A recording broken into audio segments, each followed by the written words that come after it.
Hi అండి. నేనండి మీ నాయుడు గారి అమ్మాయిని. ఎలా ఉన్నారు? బాగున్నారండి? నేనైతే చాలా బాగున్నానండి. మా ఇంట్లో ఈరోజు చాలా స్పెషల్ డే అండి. డిసెంబర్ 24 వస్తే మా ఇంట్లో పెద్ద ఈవెంట్‌లా చేసేవాళ్ళం ఎప్పుడు కూడాని. ఇప్పుడు కూడా చేస్తున్నామండి. కానీ మా నాన్నగారు ఉన్నప్పుడైతే ఇంకా బాగా అందరికీ భోజనాలు కట్టపెట్టి చాలా గ్రాండ్‌గా చేసేవారు. మా తాతయ్య, మా నానమ్మ అందరూ వచ్చి, మా రిలేటివ్స్ అందరూ వచ్చి. కానీ ఇప్పుడైతే మా నాన్నగారు ఎప్పుడైతే మిస్ అయ్యారో అప్పటి నుంచి కూడా కుటుంబ బాధ్యతలు పెరిగినాయి. మా తమ్ముడు, నేనే కదండీ! అందుకోసం ఇంకా మా ఖర్చులన్నీ తగ్గించుకొని ఇంక మా లిమిట్‌లో మేమైతే చేసుకుంటున్నాం. కానీ వాడి ఆనందానికైతే మేము అడ్డు చెప్పలేం కదండీ! ఆడిది చిన్న ఏజ్ కదా! ఇప్పుడే కొంచెం వాడు హ్యాపీనెస్ కోరుకుంటాడు. ఆ హ్యాపీనెస్‌ని మనం అందించాలి కదా! అనేసి మామూలుగా పొద్దుటే లేపేసి నలుగుపెట్టి స్నానం చేపిచ్చేసానండి. కానీ ఆ వీడియో తీయలేదు.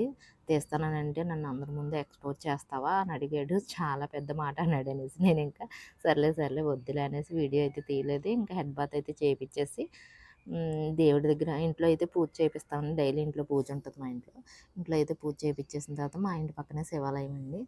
ఇంకా అక్కడైతే అభిషేకం చేపిచ్చాననమాట అండి. ఊళ్ళో ఉన్న శివాలయం, విష్ణాలయం, అమ్మవారి గుళ్ళకి తీసుకెళ్ళి కొబ్బరికాయ కొట్టిచ్చి అక్కడ అమ్మ వాళ్ళందరినీ మొక్కిపి మొక్కుకున్నాను. మా అబ్బాయి హ్యాపీగా ఉండాలి, బాగుండాలి. వాడి చదువు అన్నిటి కొంచెం చూడండి అనేసి మొక్కేసుకొని నేను మా అబ్బాయి కూడా వెళ్ళామండి. ఇంకా ఇంటికైతే వచ్చేసామండి. ఇంటికొచ్చేసరికి 8 అలా అయిందండి. ఇంక 8 గంటలకైతే పాయసం కాయాలి. కానీ పాయసం అయితే వాడు ఇష్టంగా తినడు. వాడి ఇష్టాన్ని ఎందుకు కాదనాలనేసి వాడైతే ఇష్టంగా గులాబ్ జాములు అయితే తింటాడండి.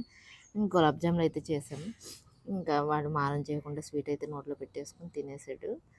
తినేసిన తర్వాత మా అమ్మగారి దీవెన, నా దీవెన, మా నాన్నగారి ఫోటో కూడా ఇంకా ఎందుకంటే ప్రతి కష్టంలోనూ మా నాన్నగారే మమ్మల్ని కాపాడుతున్నారేమో అని నేను ఇప్పటికీ నమ్ముతానండి. మా నాన్నగారు, మా తాతయ్య గారుని.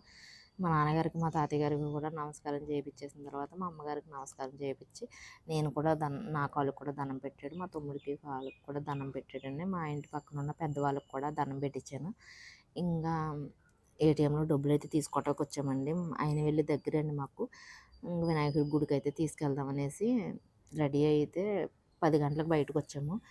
ఇంకా ఏటీఎంలో డబ్బులైతే తీసుకుంటున్నామన్నా ఆడు ఏటీఎంలో డబ్బులు తీస్తున్నట్టు వీడియో తీ మమ్మీ పెడదాము అని అన్నాడు. సర్లే అనేసి సరదాగా తీసాననమాట అండి. ఆడికి ఏటీఎంలో డబ్బులు తీయడం అంటే చాలా ఇష్టము. ఇంకా తెలీదు కదా! అందుకనేసి చాలా హ్యాపీగా, చాలా సంతోషంగా తీస్తున్నాడనమాట. ఇంక బస్ అయితే ఎక్కేసామండి.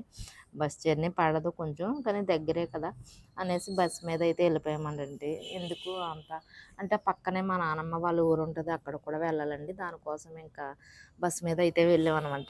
దర్శనం అయితే చాలా బాగా జరిగిందండి. నాకైతే చాలా హ్యాపీ అనిపించింది. మేము దర్శనం ఇలా చేసుకుని బయటకొచ్చాము. 12:30 అయిందండి. ఇంకా స్వామివారికి అయితే నైవేద్యం పెడుతున్నారు. ఇంకా ఆ వీడియో అయితే నేను తీయలేదు కానండి.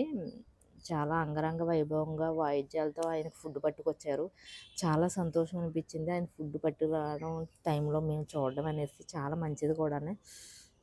చాలా హ్యాపీ అనిపించింది. దర్శనం అయితే చాలా బాగా జరిగింది. నా మనసులో కొన్ని కొన్ని కోరికలు, కొన్ని కొన్ని ప్రాబ్లమ్స్ అన్నీ ఆయనకైతే చెప్పేసాను.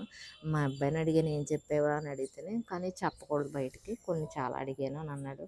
నా లైఫ్‌లో బెస్ట్ మెమరబుల్ డే అంటే ఇదే అని చెప్పుకోవచ్చండి. ఏ తల్లికైనా బిడ్డ సంతోషమే కదండీ! నేను కూడా అందరి తల్లిలో ఒక తల్లినేనండి. వాడి సంతోషమే కోరుకుంటాను. ఇంక భోజనానికైతే వచ్చేసామండి. అక్కడ భోజనం అయితే చాలా ఇష్టంగా తింటాడు. అస్సలు మారం చేయడు. ఇంటి దగ్గర అయితే మేము తినిపించాలనమాట.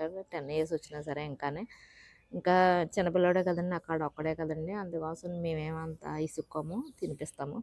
ఇంక భోజనం అయితే తినేసిన తర్వాత ఆయనకి కొంచెం చందా అయితే రాపిచ్చేసాము. మా తాతయ్య గారు ఊరని చెప్పాను కదండీ! అక్కడికొచ్చాను. మా తాతయ్య గారికైతే దండం పెట్టించి, మా నాన్నమ్మకి కూడా కాళ్ళకి దండం పెట్టించానండి. ఇంక మా నానమ్మతో కొంతసేపు కబుర్లు గట్టా చెప్పాడు.